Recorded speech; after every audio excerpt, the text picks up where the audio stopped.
आजकल हमने देखा ऑटिज्म के शिकार बच्चों की संख्या बढ़ रही है। एक होता है जेनेटिक कारण, एक होता है एनवायरमेंटल कारण जो कि नॉन जेनेटिक में आता है। फोलिक एसिड की डेफिशिएंसी से जो इंडिया में आज भी कॉमन है, तीसरे चौथे महीने के अल्ट्रासाउंड पे हमें पता लगता है बच्चे का स्कल नहीं बना, बच्चे की बैकबोन नहीं बनी। जिस दिन आप यूरिन प्रेगनेंसी टेस्ट करते हो कि मैं प्रेग्नेंट हो गई, आपका बच्चा उससे पहले बन रहा है। महिलाओं को फॉलिक एसिड पहले चेक कराना चाहिए अपना लेवल, या खा ही लेने चाहिए? मिनिमल डोज हर पेशेंट को लेना वो चाहिए। मिनिमल डोज क्या है?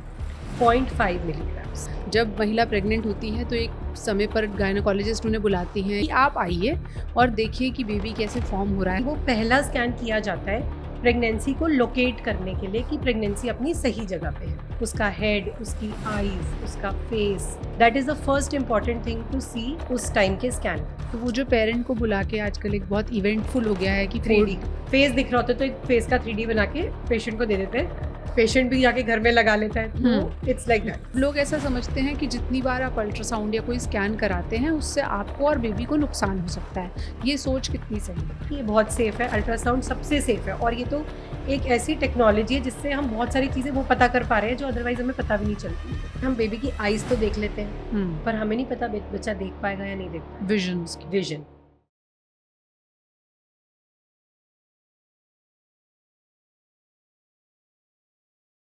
भारत की आबादी का आंकड़ा भी ये बताने के लिए काफ़ी है कि भारत में बच्चे पैदा करना लोगों को शायद आसान काम लगता है। इसे ऐसे ना भी देखें और इस तरह से देखें कि भारत में जो माताओं के लंबा जीने की दर है, या फिर बच्चों की जो जन्म दर है, यानी कि बच्चा पैदा होने के बाद कितने साल तक कामयाबी के साथ अपनी ज़िंदगी को आगे बढ़ा सकता है, वो भी धीरे-धीरे बढ़ रही है। और यही आंकड़े हमें ये बताते हैं कि मेडिकल साइंस एडवांस हुई है।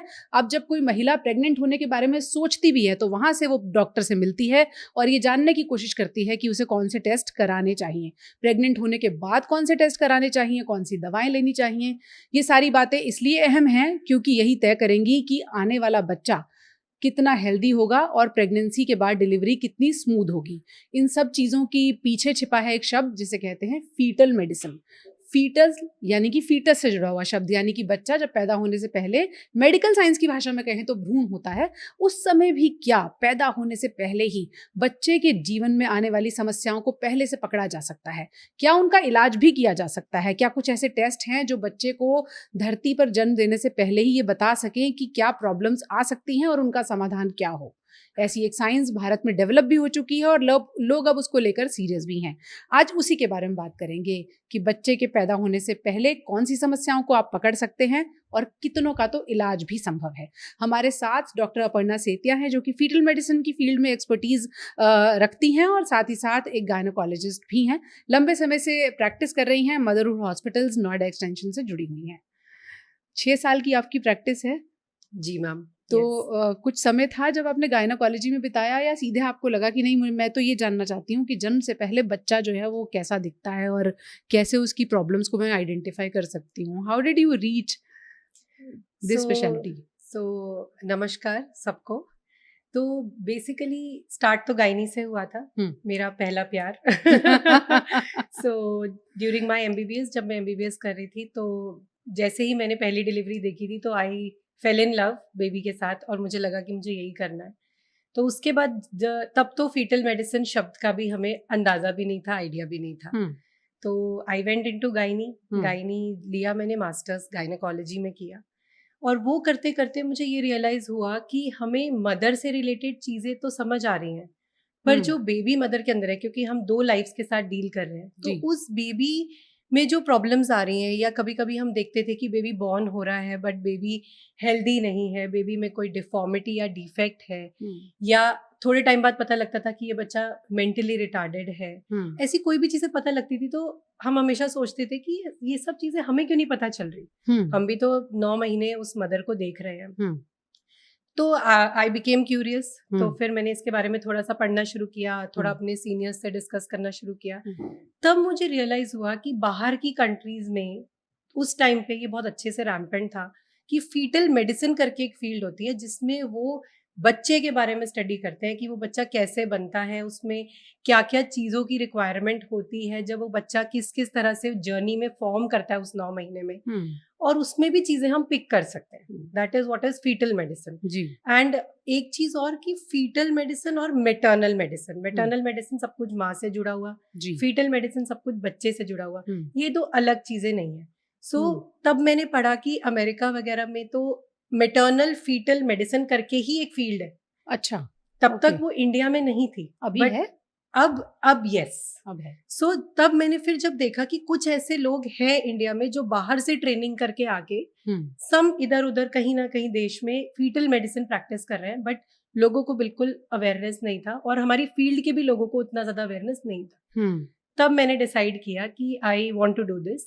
तो I went into fetal medicine. मैंने उसका फेलोशिप किया और मुझे वो करके ये मतलब आई एम वेरी हैप्पी कि मैंने वो किया, क्योंकि वो करके मुझे ये समझ आया कि एक मदर को ट्रीट करने के लिए, क्योंकि माँ के लिए तो बच्चा ही सब कुछ है जी, उस मदर को ट्रीट करने के लिए बच्चे के साथ कैसी जर्नी होनी है वो जानना बहुत जरूरी है. इससे ये भी पता चलता है कि भारत की जो हेल्थ केयर की जर्नी है वो कितनी खूबसूरत है. एक टाइम था जब माँ की हेल्थ के बारे में भी कोई नहीं सोचता था कि एक महिला प्रेग्नेंट हो गई तो ये बस एक इवेंट है कि हाँ हो गई. उसके हेल्थ पैरामीटर्स कैसे हैं, क्या वो प्रेग्नेंट होने के लिए और डिलीवरी के लिए, माँ बनने के लिए रेडी भी है या नहीं, ये भी शायद कोई नहीं सोचता था.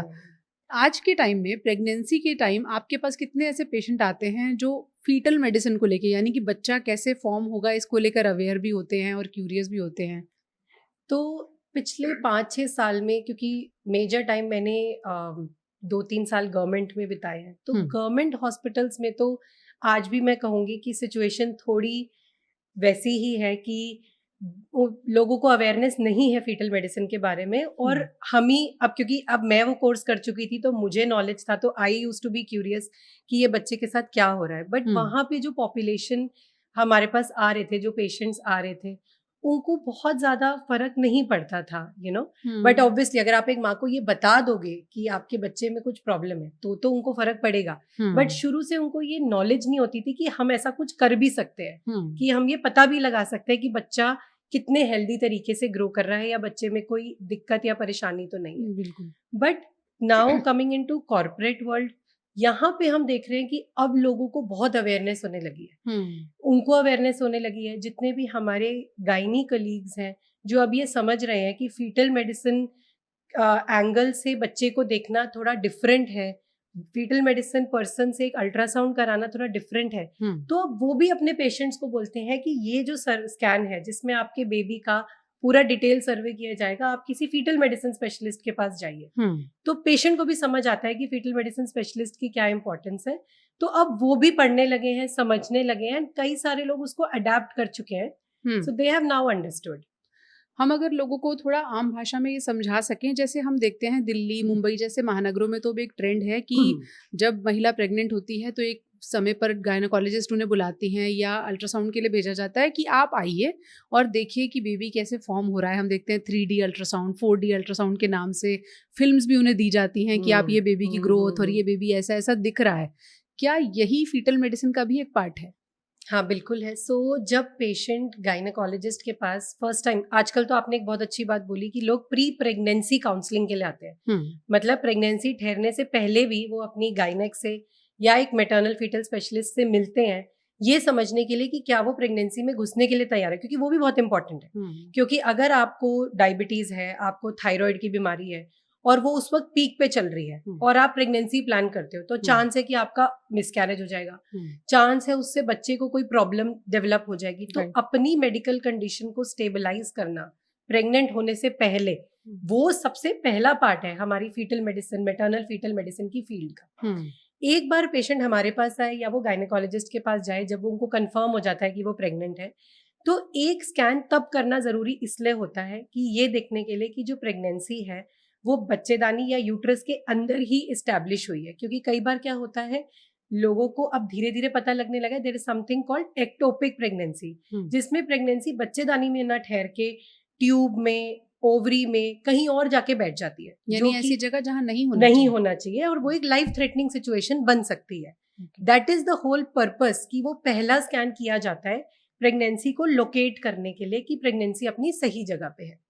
उसके बाद पेशेंट जब गायनेक से मिलती है, अपनी सारी नॉर्मल मेडिसिन चलती हैं, अगर फर्स्ट स्कैन हमारा ठीक चल रहा है, उसमें हमें अवेयरनेस हो गई है प्रेगनेंसी के बारे में, तो वो फिर उसको फीटल मेडिसिन कंसल्टेंट के पास अपने second scan, which is a very very important scan, जिसको आम भाषा में NT-NB स्कैन बोलते हैं, कुछ लोग उसको लेवल 1 एनाटॉमी स्कैन बोलते हैं। ओके। वो होता है करीबन आप समझिए 11 हफ्ते से 13.5 हफ्ते के बीच में। ठीक है। वो जो स्कैन होता है, उस स्कैन के 2 प्राइम इंपॉर्टेंस होते हैं।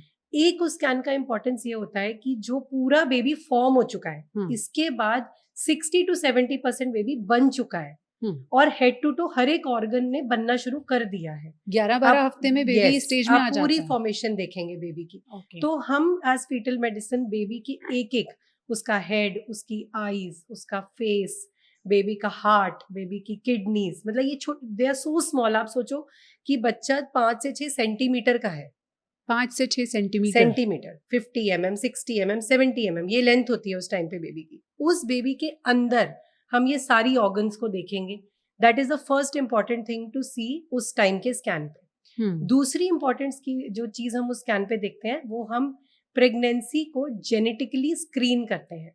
जेनेटिक स्क्रीनिंग का मतलब क्या होता है कि NT और NB, NB मतलब नेजल बोन, नाक की हड्डी का फॉर्मेशन, NT मतलब न्यूकल ट्रांसलूसेंसी, गले के पीछे का फ्लूइड लेवल। अच्छा। ये दोनों चीजें अगर किसी में एब्सेंट नेजल बोन है, मतलब नेजल बोन नहीं बनी है, या गले का पीछे का फ्लूइड बहुत ज्यादा है, एक रिक्वायर्ड लेवल से ज्यादा है, ये इनडायरेक्टली बता सकता है कि ये बच्चे में कोई क्रोमोसोमल प्रॉब्लम, सबसे कॉमन जो हम लोग जानते हैं जैसे डाउन सिंड्रोम, ये उसका एक चिन्ह होता है। हम ये नहीं कह रहे कि अगर ये चीज है तो बच्चे को डाउन सिंड्रोम है, बट अगर ये चीज है तो ये बच्चा लाइकली है डाउन सिंड्रोम पाने के। डाउन सिंड्रोम मतलब आसान भाषा में उसे कोई मेंटल इशू प्रॉब्लम हो सकती है। देखो, डाउन सिंड्रोम बेसिकली एक क्रोमोसोमल प्रॉब्लम होती है, मतलब हमारे शरीर में जो हमारा जेनेटिक मेकअप होता है उसमें क्रोमोसोम्स होते हैं। तो क्रोमोसोम्स जो होते हैं उसमें अगर कोई एक्स्ट्रा क्रोमोसोम आ जाए, जब बेबी फॉर्म हो रहा था, जब एग और स्पर्म आपस में मिल रहे थे, उस टाइम पे अगर एक छोटा सा भी कुछ गड़बड़ हुआ और एक एक्स्ट्रा क्रोमोसोम कहीं से आ गया, तो वो डाउन सिंड्रोम कॉज कर सकता है। एक सिंड्रोम क्या होता है, बहुत सारी प्रॉब्लम का साथ में आ जाना। ठीक है। तो जैसे डाउन सिंड्रोम के बच्चों में कई बार हम मेंटल रिटार्डेशन देखते हैं। मेंटल रिटार्डेशन मतलब दिमाग से थोड़ा कमजोरी, जो कि माइल्ड, आप ऐसे भी बच्चे देखेंगे जिनको बहुत कम मात्रा की मेंटल रिटार्डेशन, और ऐसे भी देखेंगे जिनको बहुत ज्यादा है, but that is a function.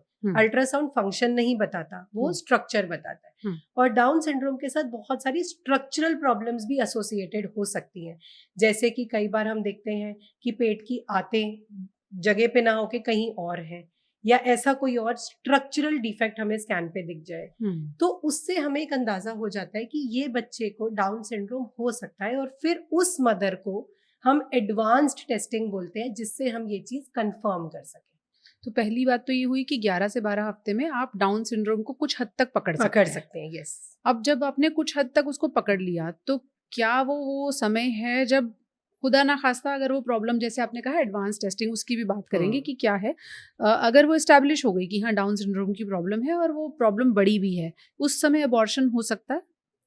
So abortion या मिसकैरेज हम जो भी बोले, वो गवर्नमेंट ऑफ इंडिया के जो रूल्स हैं, जिसको MTP एक्ट बोलते हैं, medical termination of pregnancy act, उसके तहत 24 हफ्ते तक एक प्रेगनेंसी को 2 डॉक्टर्स के कंसेंट से टर्मिनेट किया जा सकता है ऑन वेरियस ग्राउंड्स। मतलब उसमें ग्राउंड ये हो कि बच्चे में कोई प्रॉब्लम है, या उसमें कोई मदर की मेडिकल कंडीशन खराब है, कोई भी रीजन से 20 हफ्ते तक एक डॉक्टर की परमिशन से और 24 हफ्ते तक 2 डॉक्टर्स की परमिशन से टर्मिनेशन किया जा सकता है।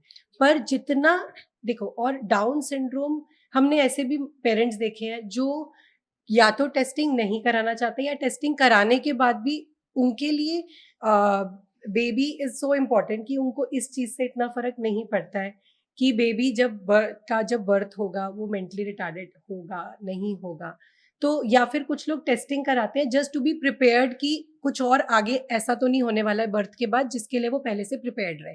तो टर्मिनेशन का डिसीजन भी हर कोई अपने हिसाब से लेता है with talking to their doctors.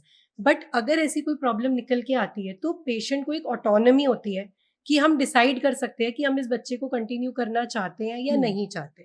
और अगर नहीं करना चाहते हैं तो जितनी जल्दी एक अबॉर्शन किया जाए उतना ही माँ के लिए सेफ होता है। ओके, तभी ये चीजें, इसको हम बोलते हैं अपनी मेडिकल भाषा में इन्वर्टेड पिरामिड ऑफ केयर। पहले क्या होता था, 5वें हफ्ते में अल्ट्रासाउंड होता था, 7वें में होता था, 8वें में होता था, और तब प्रॉब्लम्स पता लगती थी। बट आपके हाथ में क्या है, बच्चा पैदा होगा ही होगा। तब थोड़ी हम वो तो एक तरह से लेबर ही हो गया ना, बिल्कुल, उसको टर्मिनेशन नहीं कह पाएंगे। लेकिन इन्वर्टेड पिरामिड ऑफ केयर का होल पर्पस है कि हम अर्ली चीजों को पकड़ें ताकि उसके बारे में एक अर्ली डिसीजन हो सके, और पेशेंट की हेल्थ और सेफ्टी में भी ये बेस्ट है। तो एक चीज आपने क्लियर की कि 11वें 12वें हफ्ते में आपने अल्ट्रासाउंड में ये पिकअप किया कि कुछ प्रॉब्लम हो सकती है, और अगर प्रॉब्लम होती है फिर आप उसे एडवांस टेस्ट के लिए बोलते हैं। वो टेस्ट कौन से होते हैं और वो क्या पकड़ते हैं? हाँ जी, तो ये जितने भी हम लोग अल्ट्रासाउंड्स की आज बात करेंगे, या हम कुछ ऐसे जेनेटिक स्क्रीनिंग के ब्लड टेस्ट की बात करेंगे, ये सब स्क्रीनिंग टेस्ट है।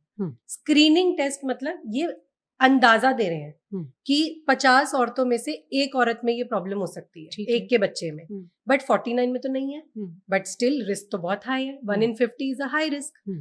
तो उसको कंफर्म करने के लिए जो टेस्ट होता है वो एडवांस टेस्ट होता है। अब कंफर्म करने के लिए हमारे पास कई प्रकार के टेस्ट होते हैं, बट जो कॉमनली यूज किए जाते हैं उन टेस्ट को, एक को बोलते हैं कोरियोनिक विलस सैंपलिंग, CVS, और एक को बोलते हैं एमनियोसेंटेसिस।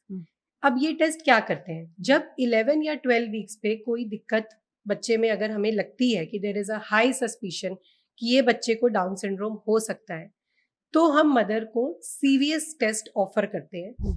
उस टेस्ट में क्या होता है कि एक नीडल, अल्ट्रासाउंड की गाइडेंस में टमी का एक एरिया आइडेंटिफाई किया जाता है जहां से हम एक नीडल इंट्रोड्यूस करते हैं, और वो नीडल जो होती है, जो अवलनाल होती है, जिसको प्लेसेंटा बोलते हैं, वो प्लेसेंटा के अंदर जाती है, और उसमें से हम थोड़ा सा प्लेसेंटा का टिश्यू एक्सट्रैक्ट करते हैं। तो अंडर गाइडेंस ऑफ अल्ट्रासाउंड हम वो नीडल डालते हैं, टिश्यू निकालते हैं, और उस टिश्यू को जेनेटिक टेस्टिंग के लिए बोलते हैं। दैट विल गिव कंफर्मेशन कि क्या बच्चे में डाउन्स है कि नहीं, क्योंकि अल्टीमेटली डाउन सिंड्रोम एक क्रोमोसोमल बीमारी है। देख के तो हम आइडिया लगा सकते हैं, हो भी सकता है, नहीं भी हो सकता, और रिस्क कैलकुलेट कर सकते हैं, ठीक है। पर वो नीडल टेस्ट से जो जवाब आएगा वो 100% होगा कि क्या बच्चे में डाउन्स है या नहीं है।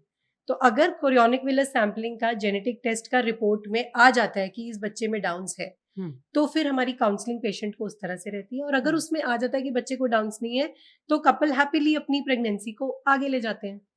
इससे पहले कि हम और मेडिकल एस्पेक्ट में आए, ये कॉन्वर्सेशन कितनी टफ होती है अगर किसी केस में आइडेंटिफाई हुआ कि ऐसा है? हाँ बिल्कुल, देखो अब एक मदर, मतलब एक मदर के लिए, एक बच्चे से बढ़कर एक कपल के लिए, आजकल तो फादर्स ऑल्सो आई सी उतने ही एंथुजियास्टिक हैं। आजकल तो कहते हैं we are pregnant. Yes, we are pregnant. तो एक कपल के लिए एक बच्चा होना एक बहुत बड़ी ब्लेसिंग होती है, और उनका एक बहुत बड़ा ड्रीम होता है। और ऐसी कोई सिचुएशन आना जहाँ हमें ये बोलना पड़े, so it is very heavy on our heart कि हमें अगर किसी को ये बताना पड़े कि आपके बच्चे में दिक्कत हो सकती है या फिर रिपोर्ट में आ गई है, तो वो एक बहुत डिटेल्ड काउंसलिंग होती है जिसमें हमें कपल को बिठा के चीजें समझानी पड़ती हैं। बहुत सारे क्वेश्चंस होते हैं उनके, क्योंकि उनको ये तो एक दुख तो उनको है कि अभी के बच्चे में प्रॉब्लम है, बट उनका सबसे बड़ा एप्रीहेंशन होता है क्या ये दोबारा हो जाएगा, क्या ये मेरे अगले बच्चे को भी होगा, क्या मैं कभी प्रेग्नेंट नहीं हो पाऊंगी या बच्चा नहीं कर पाऊंगी, मदर नहीं बन पाऊंगी। तो ये सारे क्वेश्चंस को फिर हमें उनको आंसर करना पड़ता है, और इनका जवाब देते हुए कि कोई क्रोमोसोमल प्रॉब्लम रिपीट करेगी या नहीं करेगी, वो हमारी एक अलग जेनेटिक काउंसलिंग होती है जिसमें हमें पेशेंट की हिस्ट्री समझनी पड़ती है, उस रिपोर्ट को देखना पड़ता है कि क्या ये जो जेनेटिक प्रॉब्लम निकल के आई है ये स्पोरैडिक है। स्पोरैडिक का मतलब वन ऑफ इवेंट, कि ये इस बार हो गया पर ये दोबारा नहीं होगा, वो हमें रिपोर्ट देख के समझ आता है। अच्छा। या फिर ये इस तरह की जेनेटिक प्रॉब्लम है जो पेरेंट्स से आई है, तो ये मतलब ये पेरेंट भी कैरी कर रहा है। तो अगर पेरेंट्स भी वो प्रॉब्लम कैरी कर रहे हैं तो उसका चांस है कि वो अगले बच्चे में भी आ सकता है। पर अगर वो सिर्फ एक अनफॉर्चुनेट इवेंट था, तो फिर हम पेशेंट को काउंसिल करते हैं कि इसको एक बुरा सपना समझ के भूल जाओ और आगे बढ़ो। ठीक है, ओके। मोटे तौर पर कितनी तरह की प्रॉब्लम्स को फीटल मेडिसिन के थ्रू या अल्ट्रासाउंड स्कैन्स और फर्दर एडवांस टेस्टिंग के थ्रू आप पकड़ पाते हैं? तो कई सारी चीजें पकड़ पाते हैं हम। तो हम स्ट्रक्चरल प्रॉब्लम्स को पकड़ पाते हैं। स्ट्रक्चरल प्रॉब्लम का मतलब बहुत कॉमन प्रॉब्लम्स बताती हूँ। जैसे कि आपने क्लब फुट के बारे में शायद सुना हो। क्लब फुट में क्या होता है, उसको हम साइंटिफिकली तो हम उसको CTEV बोलते हैं, कंजेनाइटल टैलिपस इक्वाइनोवेरस, बट लोकल भाषा में उसको क्लब फुट बोला जाता है, जिसमें बच्चों के पैर थोड़े अंदर की तरफ मुड़े हुए होते हैं। तो ये आप अल्ट्रासाउंड पे पिक कर सकते हो। अब इसको पिक करने का क्या फायदा है? अगर तो क्लब फुट अगर क्लब फुट आता है तो हमें पेशेंट को जेनेटिक टेस्टिंग भी एडवाइस करनी होती है, पर अगर जेनेटिक रिपोर्ट नॉर्मल आ जाती है तो हम बोलते हैं कि ये आइसोलेटेड क्लब फुट है। मतलब बच्चे को सिर्फ क्लब फुट है, स्ट्रक्चर में क्रोमोसोमली और जेनेटिकली बच्चा ठीक है। तो most of the parents would be like, और ये एक ऐसी प्रॉब्लम है जो ट्रीटेबल है। मतलब अगर आपको बर्थ से पहले पता लग गया तो आप प्रिपेयर हो जाते हो कि बर्थ होते ही बच्चे को प्लास्टर्स लगेंगे।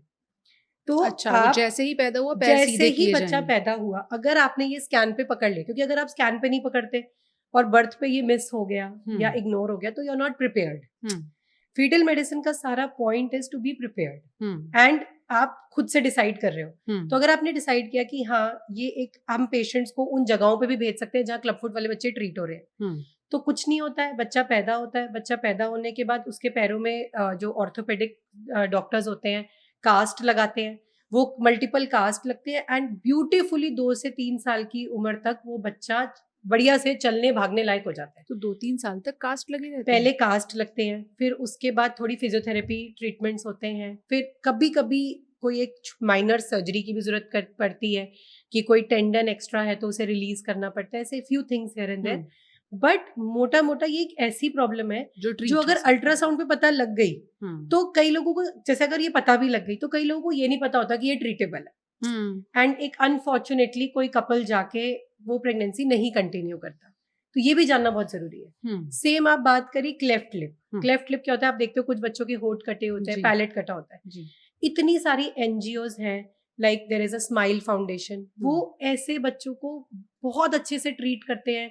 स्पीच थेरेपी, फीडिंग थेरेपी, सारा कुछ करके ट्रीटमेंट हो जाता है, सर्जरी हो जाती है और बच्चे live a very healthy and happy life.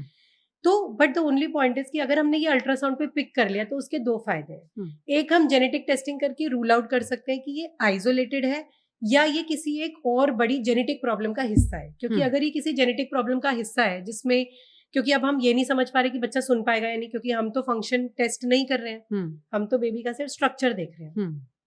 But अगर जेनेटिक कोई ऐसा सिंड्रोम निकल के आता है जिसमें बच्चे को हियरिंग प्रॉब्लम हो सकती है, आई प्रॉब्लम्स, विजन प्रॉब्लम हो सकती है, तो पेशेंट को हम बता सकते हैं कि ये बच्चे में दिक्कत आई और इसमें ये चीजें हो सकती हैं। तो फिर वो डिसाइड कर सकते हैं कि उनको ये प्रेगनेंसी कंटिन्यू करना है, नहीं करना है। बट अगर ये एक आइसोलेटेड प्रॉब्लम है तो हम पेशेंट को ये काउंसिल करते हैं कि आप, ये बच्चा बहुत अच्छे से जिएगा, but every child deserves its chance. Basically down syndrome जो है वो एक बड़ा स्पेक्ट्रम है, जैसे आपने कहा सिंड्रोम है तो बहुत सारी बीमारियों का नाम है। उसके अलावा भी आजकल हम देख रहे हैं बहुत सारे बच्चे पैदा होते हैं तो कुछ मेंटल इश्यूज के साथ होते हैं। ऑटिज्म पर हम बाद में आएंगे बिकॉज उसको पकड़ना अभी भी आई थिंक एक चैलेंज है। और कौन कौन सी मेंटल प्रॉब्लम्स हैं जिनको पकड़ा जा सकता है डाउन सिंड्रोम के स्पेक्ट्रम को अगर हम थोड़ा और समझें तो? देखो, एक्चुअली है तो 3 कॉमन क्रोमोसोमल प्रॉब्लम्स होती हैं जो सबसे ज्यादा देखी जाती हैं एसोसिएटेड। एक डाउन सिंड्रोम होता है, एक एडवर्ड सिंड्रोम होता है और एक पटाओ सिंड्रोम होता है। ये 3 ही होती हैं जो हम हर प्रेगनेंसी में स्क्रीन करते हैं। ठीक है। बट मेंटल रिटार्डेशन का एक बहुत बड़ा स्पेक्ट्रम है। तो मेंटल रिटार्डेशन में बेसिकली क्या होता है कि it is all about history taking them. As such हम स्ट्रक्चर देख के, अनलेस कि हम जब ब्रेन को देखते हैं, क्योंकि हम ब्रेन को भी डिटेल में स्टडी करते हैं और वहां हमें कोई स्ट्रक्चरल प्रॉब्लम दिख रही है तो हमें समझ आ जाता है कि इस बच्चे को मेंटल रिटार्डेशन हो सकता है।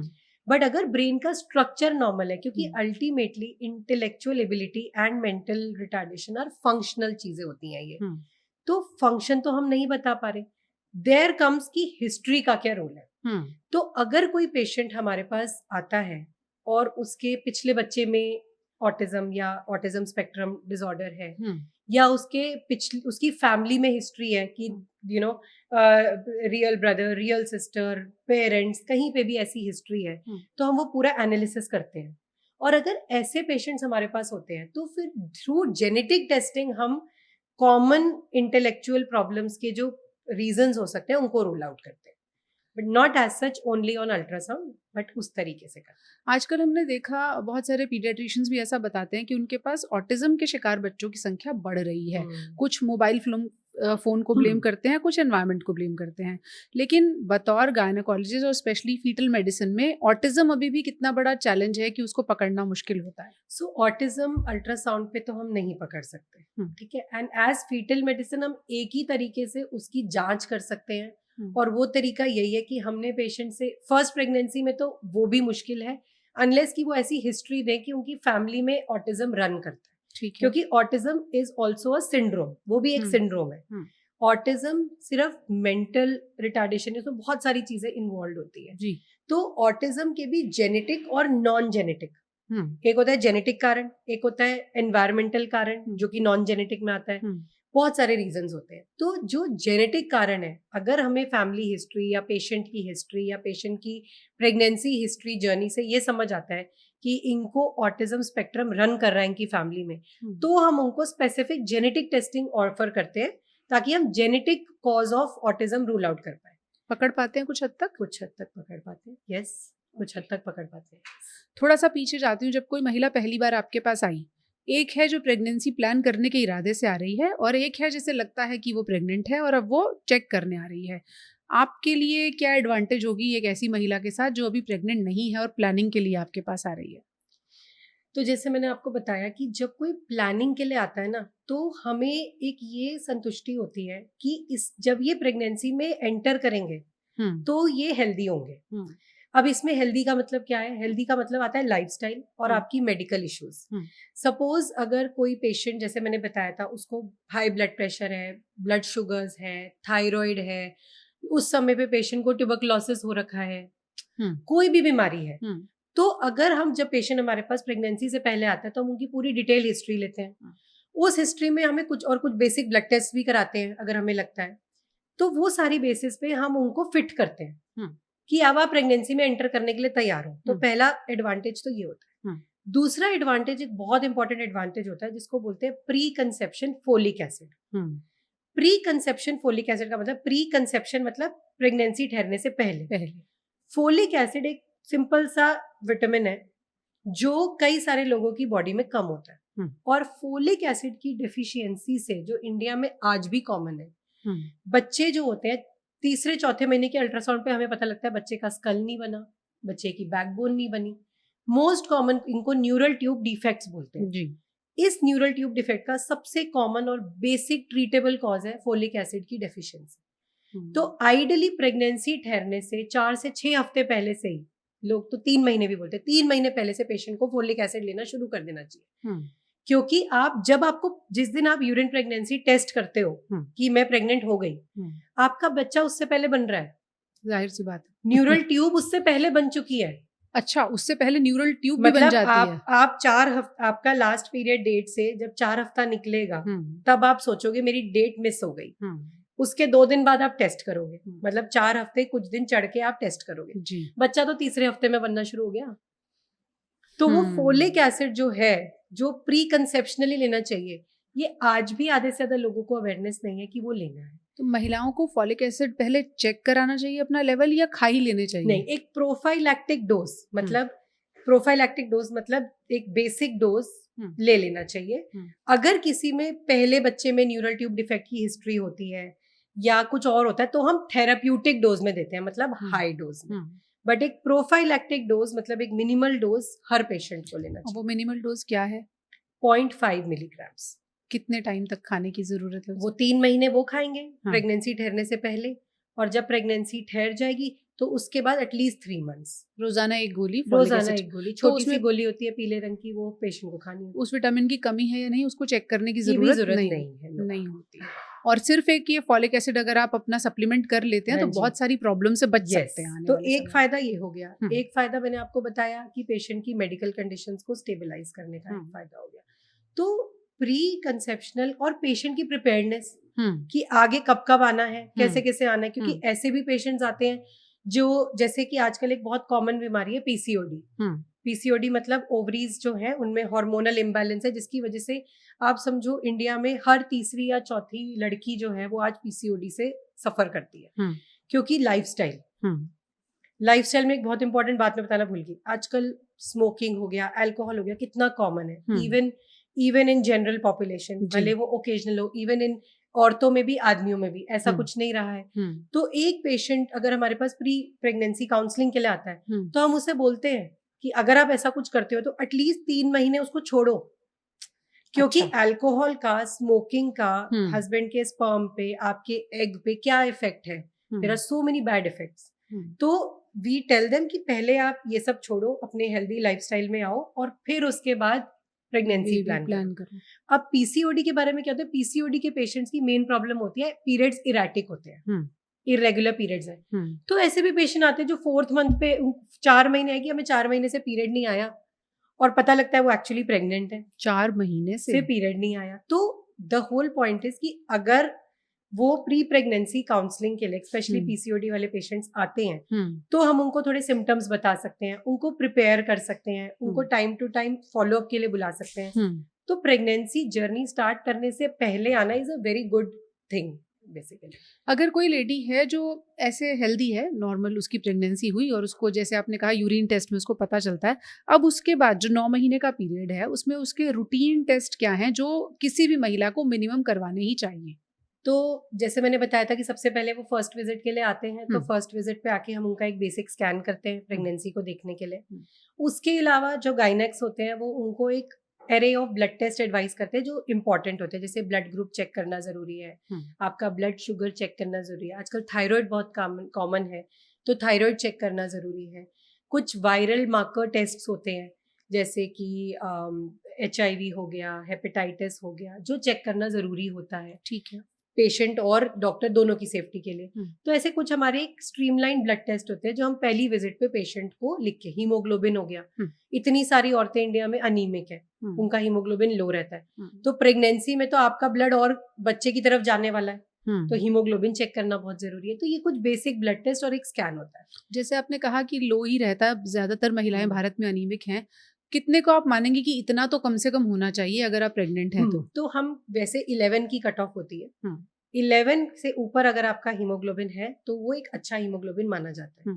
11 से कम हम कहते हैं कि ये माइल्ड अनीमिया है, और 10.5 से कम मॉडरेट, 7.5 से कम तो सीवियर ही हो जाता है। It's like that. तो ये तो हमारे शुरू के टेस्ट होते हैं। फिर उसके बाद लेवल 1 का स्कैन जो मैं आपको बताया था, अगर अल्ट्रासाउंड्स की बात करें तो लेवल 1 का स्कैन होता है, और जब लेवल 1 NT-NB स्कैन होता है उसी के साथ साथ एक ब्लड टेस्ट होता है जो जेनेटिक स्क्रीनिंग का ब्लड टेस्ट होता है, जिसको हम बोलते हैं डबल मार्कर टेस्ट।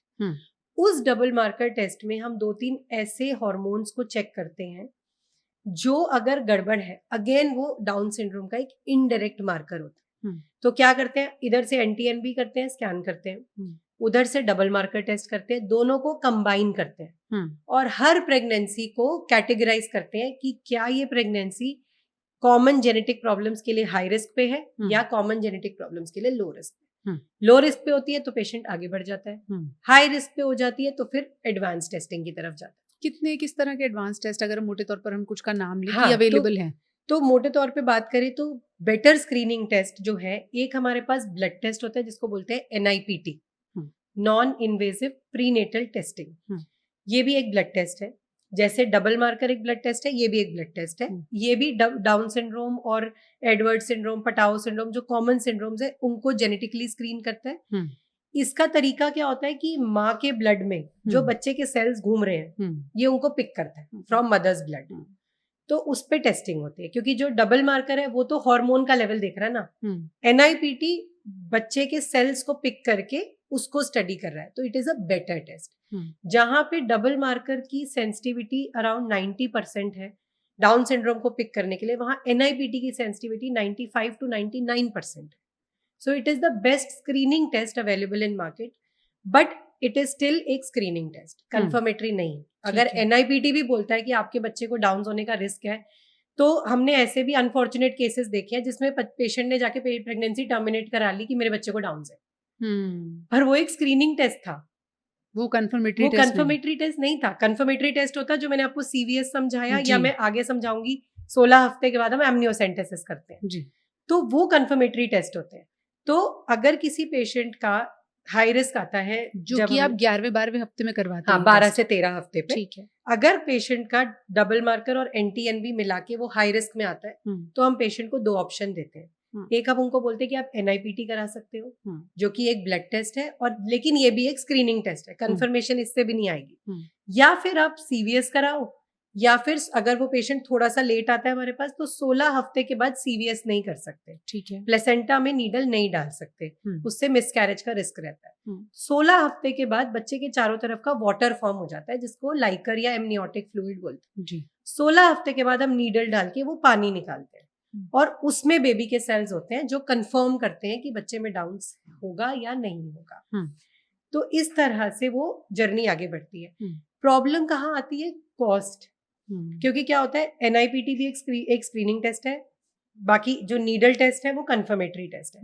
बट एक डबल मार्कर आपका 3,000 2,500-3,000 में हो जाएगा, पर और गवर्नमेंट में काफी सारे हॉस्पिटल्स अब कर रहे हैं। NIPT गवर्नमेंट में तो आया नहीं, और प्राइवेट में जहां है कोई 10,000 लेगा, कोई 15,000 लेगा, कोई 18,000 लेगा। तो इट इज अ कॉस्ट, एक फाइनेंशियल बर्डन है। ऑल्दो वो कॉस्ट इसलिए है कि वो एक बेटर स्क्रीनिंग टेस्ट आने वाले समय के लिए भी तैयार कर रही है आपको। बट अगर जैसे आप अगर हाई रिस्क में हो और आपने NIPT चूज किया और NIPT भी आपका हाई रिस्क आया, फिर फाइनली तो आपको नीडल टेस्टिंग पे जाना पड़ेगा। तो इट इज लाइक कि आपको 2 बार कॉस्ट लगी, क्योंकि नीडल टेस्टिंग भी आपका 15-20 हजार का खर्चा आएगा जी।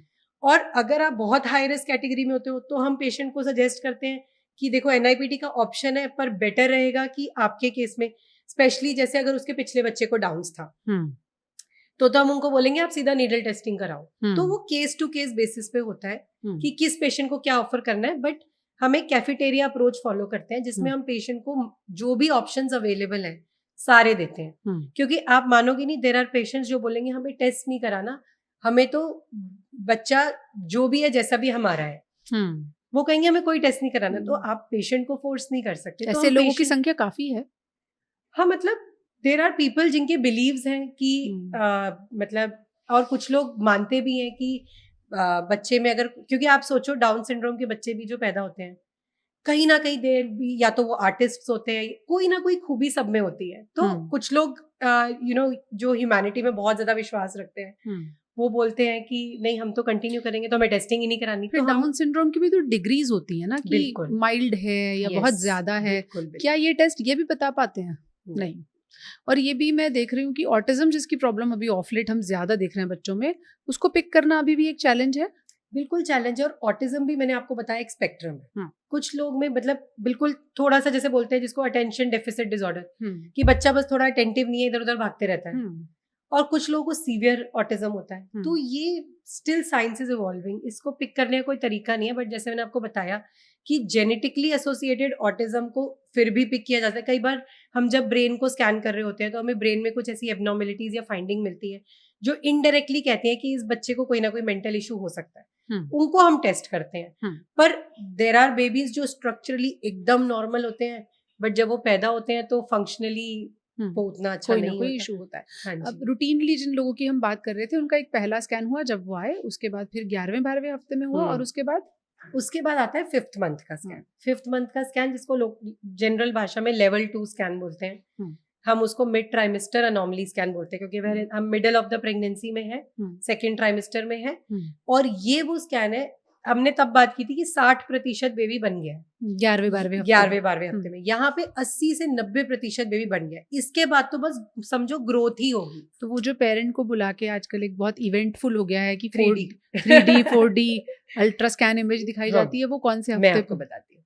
सो 3D 4D का एक्चुअल पर्पस था कि अगर हमें किसी बच्चे में कोई एबनॉर्मेलिटी मिलती है, जैसे हमें स्पाइन में कोई डिफेक्ट मिला, तो हम 2D अल्ट्रासाउंड जब करते हैं, हम उसको 2 ही डायमेंशन से देख पा रहे हैं।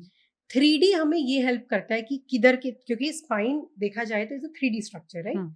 तो 3D स्कैनिंग बनाई इसलिए गई थी कि हम उसको 3 तरह के एंगल से देख सके, और सर्जन्स अपनी सर्जरी प्लान कर सकें कि 3D स्कैन कैसे हेल्प करेगा।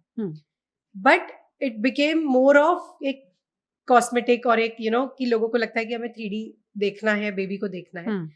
तो क्या होता है कि 5th मंथ का scan is precisely a 2D scan. अच्छा। गाइडलाइंस भी अगर आप हमारी देखो, हमें वी आर नॉट एंटाइटल्ड कि हमें 3D या 4D स्कैन करना है. It is a basic 2D scan, grey scale scan कहते हैं उसको, जिसमें हम एक एक ऑर्गन को डिटेल में स्टडी करते हैं जी. बट हाँ, अगर पेशेंट हमें रिक्वेस्ट करता है कि मैम बेबी दिखा दो, तो हम एक 3D इमेज कैप्चर करके of the whole baby patient को दिखाते हैं. और जैसे आप, ये हर किसी की अपनी प्रोटोकॉल होती है, वैसे तो हम ऑब्लाइज्ड नहीं है एक नॉर्मल बेबी में 3D या 4D स्कैनिंग करने के लिए, बट क्योंकि पेशेंट्स को अच्छा लगता है, हमें भी उनको खुश देख के अच्छा लगता है, तो हम क्या करते हैं कि जब हम अपना ग्रोथ स्कैन करते हैं, जो अभी हम आएंगे 3rd ट्राइमेस्टर में, क्योंकि तब तक थोड़े फेशियल फीचर्स बन जाते हैं, तब जाके शायद पेरेंट्स को समझ भी आता है. 5th मंथ के स्कैन में फेशियल फीचर्स भी ऐसे बहुत ब्यूटीफुली नहीं बनते, तो वो इमेज इज जस्ट एक इमेज है वो.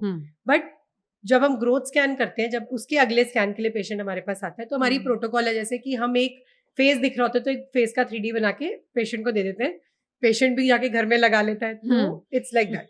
बट पर से 3D स्कैन जिसमें आप 3 डायमेंशनल दिख रहे हो, और 4D इज लाइव 3D, मतलब 3D भी दिख रहा है और बच्चा हिलता हुआ भी दिख रहा है, दैट इज 4D.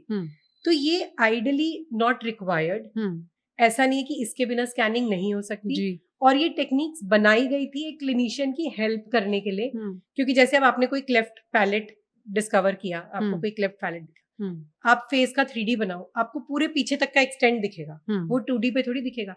तो उससे क्या होगा, वो इमेज आप पीडियाट्रिक जो मैक्सिलोफेशियल सर्जन है उनके पास भेजोगे, बर्थ से पहले वो प्रिपेयर्ड होंगे कि इस बच्चे को क्या सर्जरी लगेगी. ठीक बात. That is the advantage of a 3D scan. उसके बाद आप लास्ट ट्राइमेस्टर में, तो उसके बाद ये 5th मंथ का स्कैन होता है. 5th मंथ के स्कैन के बाद, अगर 5th मंथ के स्कैन में सब अच्छे से रहता है, तो फिर 7th या 8th मंथ पे, एक्चुअली गायनेकोलॉजिस्ट की भी एक अपनी प्रोटोकॉल है, but generally what we see 3rd trimester में फिर एक ग्रोथ एंड डॉपलर स्कैन, जिसमें हम ये देखते हैं कि अब, क्योंकि अब एनाटॉमी तो आप नहीं देख सकते, क्योंकि बोन्स इतनी वाइट हो जाती हैं और बेबी इतना बड़ा हो जाता है कि आप एक एक ऑर्गन को जाके अब स्टडी नहीं कर सकते. ठीक है. दैट इज वाई वो 5वें महीने का टाइम डिसाइड किया जाता है कि उस टाइम पे हम बेबी को डिटेल में स्टडी करेंगे. इसीलिए हर स्टेज के अल्ट्रासाउंड की अपनी इंपॉर्टेंस है. यस, बिल्कुल. तो वो ग्रोथ स्कैन होता है, हम देखते हैं बेबी ठीक से ग्रो कर रहा है नहीं, कहीं ग्रोथ में लैग तो नहीं आ रहा है, बेबी की ऑर्गन्स को ब्लड कैसा जा रहा है, जिसको कलर डॉपलर बोलते हैं, वो growth and Doppler scan 3rd trimester में होता है. कोई डॉक्टर्स 28 वीक्स पे भेजते हैं, कोई 30, कोई 32, that's the kind of range. जब बिल्कुल मतलब अब डिलीवरी होने वाली, डिलीवरी तो 36 के बाद होती है, बट जैसे ये 28 टू 32 का विंडो होता है जब ग्रोथ स्कैन किया जाता है.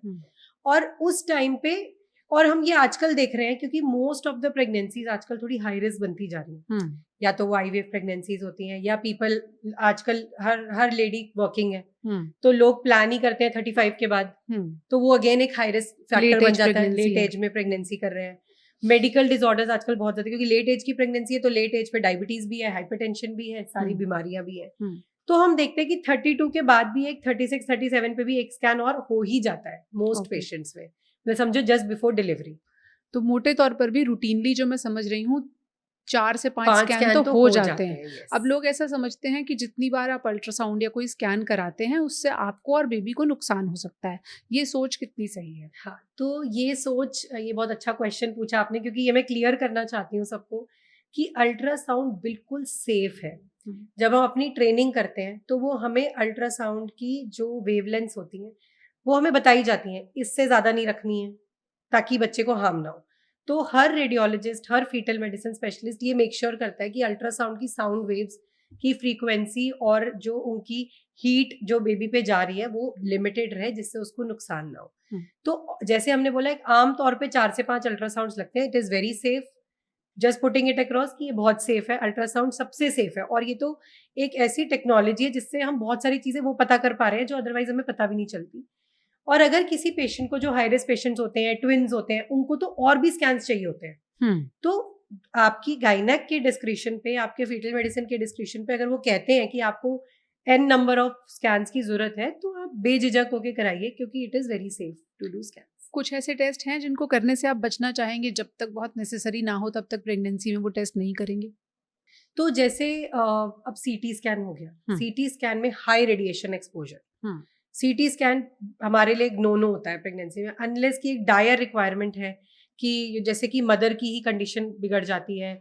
कई बार निमोनिया हो गया मदर को और हमें लंग्स देखने के लिए मदर के करना पड़ गया, तो भी हम एब्डोमेन के ऊपर, मतलब पेशेंट की टमी के ऊपर एक शील्ड लगाते हैं लेड की, ताकि वो रेडिएशन बच्चे पे ना जाए, तक ना जाए। बट फिर भी आप उसको बहुत हद तक नहीं रोक पाओगे, बट हम वो शील्ड लगा के फिर करते हैं। तो ये तो सीटी स्कैन हो गया। एक बहुत छोटी सी इन्वेस्टिगेशन होती है एक्सरे। एक्सरे से भी बच्चे को रेडिएशन जाता है, पर मैं ये भी सबको बताना चाहूंगी, 1 या 2 एक्सरे इन प्रेगनेंसी अगर आपके हित में है तो उससे घबराइए नहीं, क्योंकि एक्सरे बिल्कुल करने पड़ सकते हैं, क्योंकि आजकल जब लोग 35-40 की एज में प्रेगनेंसी करते हैं, लोगों को हिस्ट्री ऑफ ट्यूबरकुलोसिस होती है या हार्ट डिजीज की प्रॉब्लम्स होती हैं, तो ऐसे पेशेंट्स का हम फिटनेस देखते ही एक्सरे और ईसीजी और इन सब चीजों से है। तो अगर एक्सरे करना पड़े, चेस्ट का एक्सरे करना पड़े, तो कई लोग घबराते हैं, मतलब अंडरटेकिंग भी हमें लेनी पड़ती है कि जी हम समझते हैं, पर x-ray is, I am not saying कि वो 100% सेफ है, बट क्वाइट सेफ। तो अगर वो रिक्वायर्ड है तो वो करना चाहिए। उसमें भी हम शील्ड लगाते हैं फॉर बेबी प्रोटेक्शन, पर CT scan is a big problem. MRI is quite safe astonishingly. मतलब अगर किसी पेशेंट को, इवन आजकल फीटल एमआरआई होने लगा है, मतलब जैसे अगर हमने बच्चे में, मतलब मदर के पेट में बच्चे में हमें कोई ब्रेन में या कोई ऐसा डिफेक्ट दिखा जिसको हम डिटेल में स्टडी करना चाहते हैं, लंग्स में कोई ग्रोथ मिल गई, मास मिल गया, तो हम फीटल एमआरआई कर सकते हैं। अच्छा, so MRI is quite safe. ये करते हैं। ओके। कितनी बार ऐसा हुआ कि फीमेल्स आई और उन्होंने मना कर दिया कि नहीं हमें अल्ट्रासाउंड नहीं कराना है, क्योंकि हमने तो सुना है प्रॉब्लम होती है? कई बार मना करते हैं, बट ट्रस्ट मी, हम जब उनको काउंसिल करते हैं या एक्सप्लेन करते हैं तो most of them will agree to do it. ऐसा नहीं है, अवेयरनेस कभी कभी होती है, पेशेंट्स को एप्रीहेंशन होती है, अवेयरनेस की बात ज्यादा ये है क्योंकि वो इधर उधर से बातें होती है, सुनते हैं, तो उनको एप्रीहेंशन और क्वेश्चन जरूर होते हैं, मैम क्या हम ये करा लें, क्या ये सेफ है? बट जब हम उनको समझाते हैं, काउंसलिंग करते हैं, तो उनको पता है दिस इज, ये उनके और बच्चे के बेनिफिट के लिए है, तो most of them will agree. आप अपनी डे टू डे प्रैक्टिस में कितनी बार ऐसा देखते हो, जैसे आपने कहा इतने एडवांस टेस्ट हैं जो बहुत सारी प्रॉब्लम्स को पहले पकड़ लेते हैं, कुछ को तो ट्रीट भी कर सकते हैं while the baby is in the वूम, लेकिन उसके बाद भी कुछ ऐसी चीजें होंगी जो अभी भी चैलेंजेस बनी हुई हैं despite having so many test की, वो तो फिर बर्थ के बाद ही पता चलेगी। बिल्कुल। देखो फंक्शनल चीजें तो डेफिनेटली, अब जैसे हम बेबी की आईज तो देख लेते हैं, पर हमें नहीं पता बच्चा देख पाएगा या नहीं देख पाएगा। विजन, उसकी विजन, हियरिंग, हम नहीं बता सकते कि बच्चे की हियरिंग ऑर्गन्स तो अंदर है, वी कैन नॉट टेल। तो जो भी फंक्शन, अब बच्चे के हाथ पैर तो बन गए हैं, पर हाथ पैर एक हद तक हम हाथ पैर की मोशन देख के बता सकते हैं, बट कभी कभी माइल्ड न्यूरो डेवलपमेंटल प्रॉब्लम जिनको कहते हैं, वो आप नहीं पिक कर सकते। तो ऐसी काफी सारी चीजें हैं जो आप अल्ट्रासाउंड पे, फंक्शनल तो आप नहीं पिक कर सकते। ये हमसे बहुत लोग पूछते हैं, मैम आंखें तो दिख गई बट बच्चे की विजन ठीक है, तो हमें बताना पड़ता है कि अल्ट्रासाउंड ऐसा है कि जैसे आप कोई फोटो ले रहे हो, तो आप देख के बता सकते हो कि हाँ ये अच्छा दिख रहा है जी, पर वो काम कैसा करेगा वो अल्ट्रासाउंड नहीं बता सकता, काफी हद तक, हंसेगा, रोएगा, बिल्कुल ठीक है। और उसमें कई फैक्टर्स होते हैं, उसमें एनवायरनमेंट का फैक्टर भी होगा, डिलीवरी के दौरान बेबी का कैसा रहता है, फिर बर्थ के बाद कैसा रहता है, न्यूट्रिशन कैसा रहता है बच्चे का। कई बार तो बच्चों को बर्थ के बाद डिफेक्ट्स इसलिए हो जाते हैं, दिक्कतें इसलिए क्योंकि उनका न्यूट्रिशन उतना अच्छा नहीं रहता, तो बहुत सारे फैक्टर्स है। दूसरी एक इंपॉर्टेंट चीज होती है अल्ट्रासाउंड पे, देखो अल्ट्रासाउंड में अब क्या आ रहा है फीटल मेडिसिन कम्युनिटी में, कि पहले तो हम 5th मंथ पे detailed head to toe baby को देख लेते थे कि हाँ ये स्ट्रक्चरली बेबी ठीक लग रहा है, पर अब क्या होने लगा है कि लेट हाफ ऑफ प्रेगनेंसी में कुछ ऐसे ऑर्गन्स हैं जिसमें प्रॉब्लम्स डेवलप हो सकती है। अच्छा, तो अगर आपने 3rd हाफ में स्कैन नहीं कराया तो वो पकड़े में ही नहीं आएंगे। 5th मंथ में तो बेबी ठीक था, जैसे मैंने क्या बोला, 80 to 90% of the baby 5th month तक बन गए। 2 बहुत नोटोरियस ऑर्गन्स होती हैं, एक ब्रेन, वो तो बर्थ के बाद भी 2 साल तक डेवलप होता है। तो आप सोचो वो बच्चे के माँ के पेट में बनना शुरू हुआ ब्रेन, और वो till 2 years of age brain का 90% डेवलपमेंट होता है। तो ब्रेन तो बस बना ही बना है, मतलब जब हम देख रहे हैं तो ब्रेन में भी आगे चल के, मतलब हमने 5th मंथ में देखा ब्रेन नॉर्मल है, 7th में देखा कुछ प्रॉब्लम दिख रही है, ऐसा भी हुआ है। अच्छा। हार्ट में कुछ ऐसी एबनॉर्मलिटीज है जो प्रेजेंट ही लेट करती हैं, वो 5th मंथ पे प्रेजेंट ही नहीं करती। तो फिर उस केस में क्या करते हैं, बीच में भी एक अल्ट्रासाउंड करते हैं? नहीं, बीच में नहीं, मतलब अब यही है कि जनरली इस चीज के बारे में भी अब अवेयरनेस आ रही है, तो हमारी एज फीटल मेडिसिन ये प्रैक्टिस होती है जो हमने अपनी बांध रखी है कि जब पेशेंट ग्रोथ स्कैन के लिए भी आता है ना, तो भी हम पेशेंट का एक ऑर्गन सर्वे करते हैं। हार्ट ठीक दिख रहा है, ब्रेन ठीक दिख रहा है, किडनीज ठीक दिख रही है, गट ठीक दिख रही है, क्योंकि ये वो ऑर्गन्स है which may evolve and get a problem. अब आप ईमानदारी से एक बात बताइए कि आपने तो फीटल मेडिसिन पढ़ी, कितने radiologist across hospitals in India ऐसे होंगे जो इतना डिटेल्ड ऑर्गन एनालिसिस बच्चे का कर लेते होंगे जब वो मदर आई अल्ट्रासाउंड के लिए? ये बहुत अच्छा क्वेश्चन है क्योंकि ये हमारा भी चैलेंज है, क्योंकि खासकर पेरिफेरीज में जहाँ पे अभी तक फीटल मेडिसिन की रिसोर्सेज नहीं, पेरिफेरीज छोड़िए, मैं तो दिल्ली की बात कर रही हूँ। नहीं, तो अब काफी सारे रेडियोलॉजिस्ट जो अब हम देखना शुरू कर दिया है हमने कि वो लोग भी अपने आप को फीटल मेडिसिन में ट्रेन कर रहे हैं, क्योंकि उनको भी ये रियलाइज होने लगा है कि कितनी सारी और चीजें हैं जो पहले हमें नहीं पता थी। तो ऑब्वियसली वो लोग जो रेडियोलॉजिस्ट है इतने सालों से वो स्कैन्स करते आ रहे हैं, they are really good at what they do, but उनको भी अब पता लगने लगा है कि सिर्फ इतने से नहीं होगा, द प्रोटोकॉल हैज चेंज्ड। तो अब सब कोई अपने आप जो भी फीटल स्कैन्स अब कर रहा है, इवन द रेडियोलॉजिस्ट, और I may request to the newer budding radiologist कि अगर आपको फीटल स्कैन्स करने में इंटरेस्ट है तो आप उसकी अलग से ट्रेनिंग लो, क्योंकि वो जस्टिस नहीं हो पाएगा otherwise. Every child and fetus deserves the justice, you know, we should, मतलब हम अपना बेस्ट करें, बाकी तो सब भगवान के हाथ में है। बट आई थिंक सबको, अगर आप करना चाहते हो फीटल स्कैन्स, तो this training is quite must. चलते चलते एक सवाल ये कि जैसे आपने कहा कि माँ बाप के लिए उतना ज़रूरी नहीं है वो 3D 4D अल्ट्रासाउंड स्कैन देखना, लेकिन फैसिनेटिंग है अपने बेबी को ग्रो होते हुए देखना, तो वो देखते हैं। तो मैं कहूँगी ये एक मार्केटिंग का तरीका भी है हॉस्पिटल्स का कि हम आपको ये फैसिलिटी दे रहे हैं कि आप बेबी को आने से पहले देखें। एक और हॉस्पिटल में मैंने देखा कि वहाँ मदर की 9 months जर्नी का एक हॉल बना हुआ है, उसको लेकर जाते हैं। फर्स्ट ट्राइमेस्टर में तुम्हारा बेबी ऐसा होगा, ये होगा, फिर सेकेंड ट्राइमेस्टर में ऐसा होगा। तो ये भी वाकई जरूरी है या ये हॉस्पिटल्स के लिए अब हो गया है कि कुछ मार्केटिंग डालें? आई थिंक प्रेगनेंसी ना अब एक फेस्टिवल बन चुका है इफ आई मस्ट से, तो everybody wants to enjoy it. तो ये सिर्फ तरीके आई थिंक एंजॉय करने के, तो हर हॉस्पिटल अपना कोई तरीका निकाल लेता है, यू नो।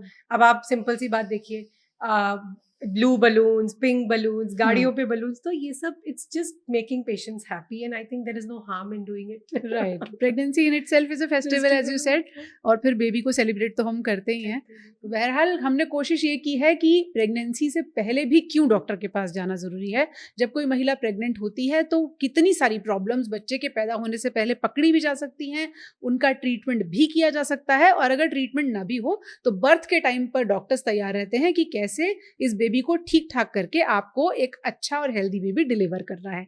कोशिश हमने यही की है कि आपके सवालों के जवाब आपको मिले हों ना मिले हों, तो कमेंट सेक्शन आपके लिए खाली है, आप एक्सपर्ट्स के जरिए उनकी राय भी कमेंट सेक्शन में देख पाएंगे। Thank you so much doctor Aparna, आपने बहुत सारे डाउट्स लोगों के क्लियर किए हैं। आपको देखकर लग रहा था कि आप जब स्कैन देखती हैं तो आपके लिए बड़ा फैसिनेटिंग होता है कि क्या होता है। आई एम श्योर माँ बाप को भी अच्छा ही लगता होगा जब मेरे पेशेंट्स पूछते हैं, मैम आपका स्कैन खत्म ही नहीं हो रहा तो आप थके नहीं, आप थक नहीं जाते हो, तो for we love it, so it's very beautiful to do this work. Thank you so much.